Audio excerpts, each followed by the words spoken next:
Dear Dr. Love, ako po si Rica, 19 years old. Madalas ko po kayong marinig tuwing nakatutok sa radyo ang ate ko.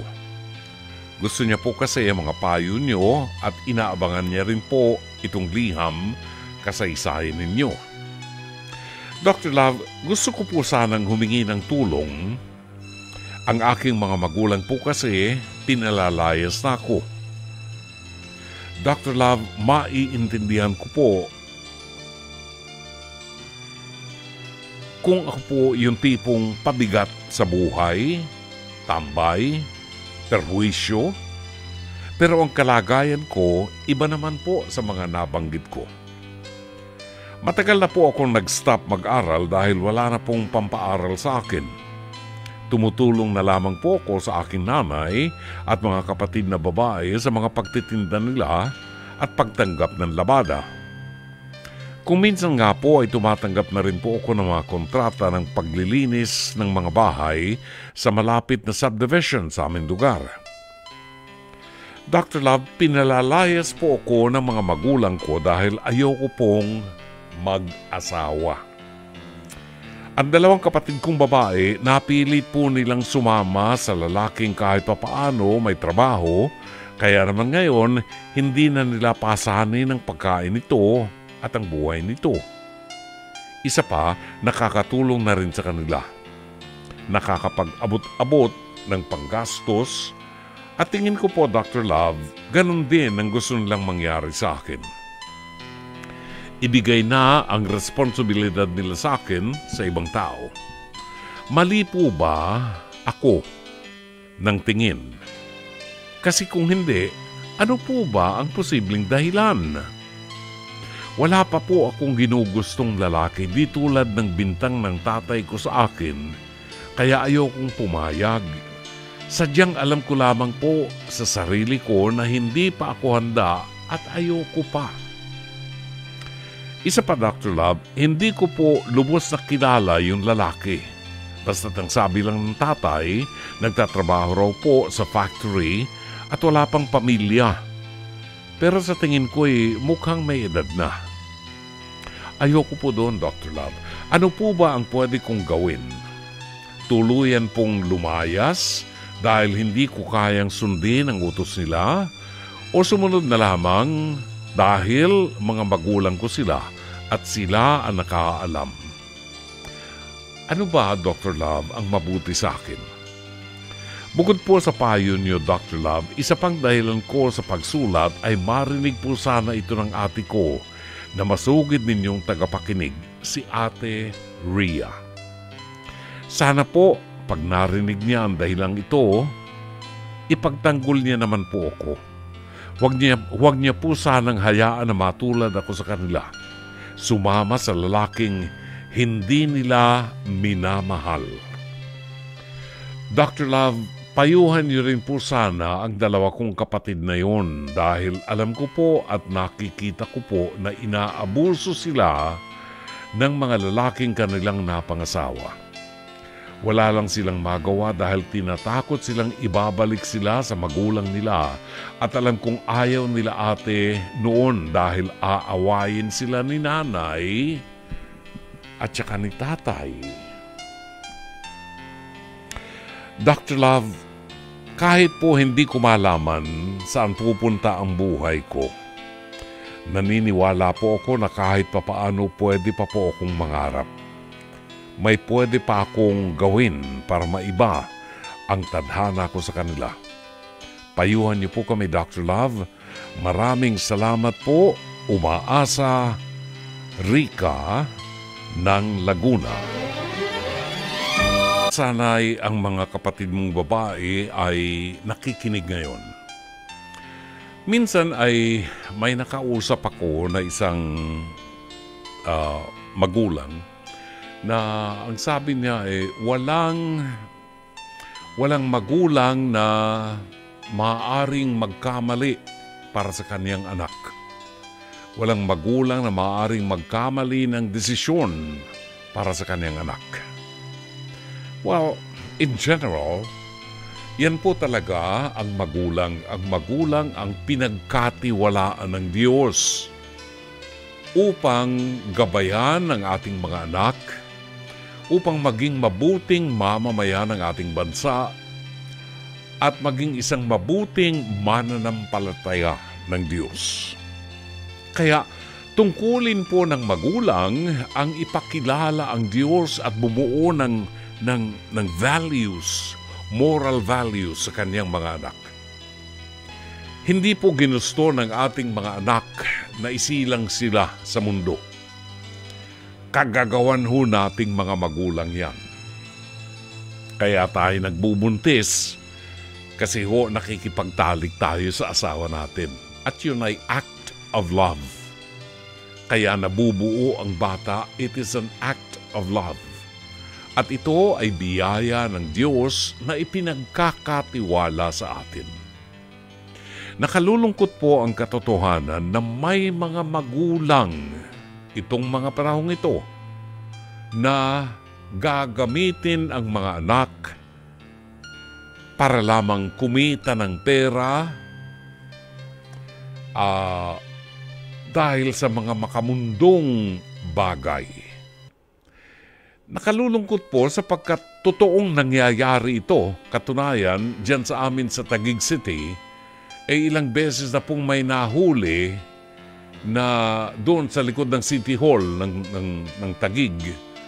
Nung araw, may nahuling isang babae na nanay na yung kanyang anak na batang babae ay inihaharap sa isang camera at online ay binabayaran siya ng mga foreigner para ipakita yung katawan ng kanyang anak na menor de edad. Una, ayoko maniwala na tunay na anak niya, yung batang yun. At base sa pananaliksik at investigasyon, ginagamit yung bata para kumita ang tinamaan ng kulog na magulang na ina. Tungkulin po ng mga magulang na papag-aralin, bigyan ng magandang kinabukasan sa kanilang abot kakayanan, bigyan ng housing, pabahay, ibig sabihin yung matitirhan ng mga bata, mabuting kalusugan, edukasyon, at pagkain. Yan po ang tungkulin nating sibil sa ating mga anak. Nakalulungkot ng may mga magulang pala ngayon na hindi man ibinebenta ang mga anak nilang babae, pinipilit na makapag-asawa kahit hindi nila karelasyon. At hindi sila umiibig dun sa lalaking mapapangasawa nila. At ang tanging dahilan kung bakit nangyayari ito, ayaw na ng mga magulang na magbanat ng buto para magampanan ang kanilang tungkulin sa kanilang mga anak. Para mapag-aral ang mga anak at mabigyan ng magandang kinabukasan. Para mapakain ng mga anak, mabigyan ng bubong ang mga anak, madamitan at maturuan ng mga values ang mga anak. May mga magulang pala ngayon, katulad ng magulang nitong si Rica, sana'y nakikinig ang kanyang mga magulang ngayong gabi sa programa natin. Pagpasalamat niyo na malayo kayo sa akin. Kasi kung nandito lang kayo, mamamaga ang singit nyo sa kakukurot ko sa inyo. Talaga naman. Parang ibinebenta na yung mga anak nila para mawalan sila ng responsibilidad na pakainin yung kanilang mga anak. Meron akong kilala na isang nanay na pilit na ipinupos yung kanyang mga anak sa mga manliligaw na may pera di umano. Parang ang ligaya na lamang ba ng mga anak mo ay pera, katulad mo? At kinakailangang in a way, parang binebenta mo yung mga anak mo para mawalan kayo ng responsibilidad.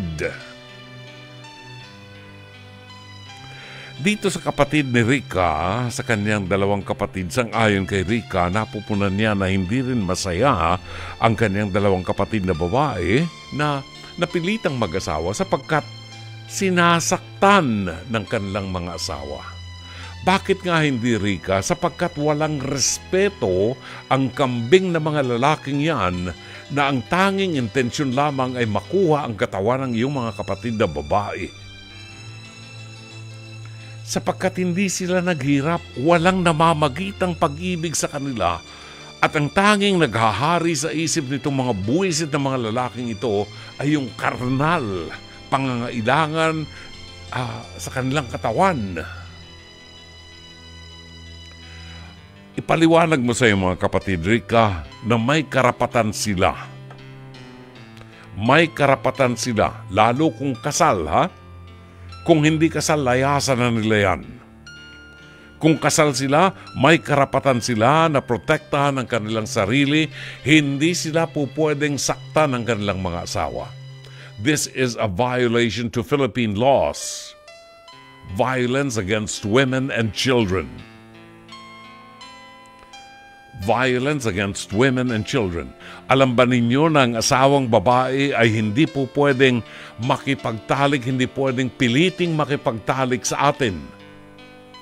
And that is rape already. So may karapatan ng mga kapatid mo na samantalahin ang proteksyon ng ating batas kung sila'y sinasaktan at meron silang mga pasa sa kanilang katawan. Pwede silang magtungo sa isang clinic at magkumuha ng medical certificate at mag-report kaagad sa desk ng VAUSI sa police station kahit sa inyong barangay para maprotektahan sila. Hindi sila po pwedeng saktan. Ipinagbabawal po yan at pinoprotektahan ng mga kababaihan at ang mga kabataan natin sa ganyang paraan. At para kay Rika, you are 19 years old already. Mabuti at ang iyong kaisipan ay malawak at nauunawaan mo ang katayuan mo ngayon. Ako na ang magsasabi sa iyo kung ang intensyon lamang ng mga magulang mo ay mabawasan o maalis sa kanilang responsibilidad para mabigyan ka ng magandang kinabukasan. Kung iyan ang intensyon ng mga magulang mo, na ikaw ay ipakasal sa isang lalaking hindi mo naman minamahal, ano ka alipin? Kung iyan ang kanilang intensyon, mas makabubuti sa iyo na mamasukan ka na lamang sa ibang bahay, mamasukan ka na lamang, humanap ka ng ma-applyan mong trabaho. Sa edad mong 19 anyos, kinakailangang maging matibay ka. At protektahan mo ang iyong sarili at ihanda mo ang sarili mo para maabot mo ang mga pangarap mo. Kaysa nandyan ka sa impyernong bahay ng mga magulang mo na walang intensyon kung hindi ibenta ang katawan mo sa mga lalaking nangangailangan sa iyo para mabawasan o mawala ang kanilang responsibilidad. Hindi ito ang inaasahan ng Diyos sa mga magulang. Rika, maraming paraan para makapaghanap buhay ka at wag mong isusuko ang iyong karapatan sa gusto ng iyong mga magulang. Kung sa palagay mo'y hindi ka pa nakahanda na umalis sa poder ng iyong mga magulang, maghintay ka ng pagkakataon, maghanap ka ng trabaho para meron kang regular na sweldo at paghandaan mo ang iyong kinabukasan. Kung kinakailangang mamasukan ka bilang katulong para meron kang matulugan, gawin mo yan. Hindi sa habang panahon ay mananatili kang anong tawag dito, namamasukan. Merong pagkakataon sa buhay mo na maaaring makakuha ka ng mas magandang trabaho. At ito ang paghandaan mo para sa kinabukasan mo dahil wala ka nang aasahan pa sa iyong mga magulang. Sana'y natulungan ka ng palatuntunan ito. As always, Dr. Love.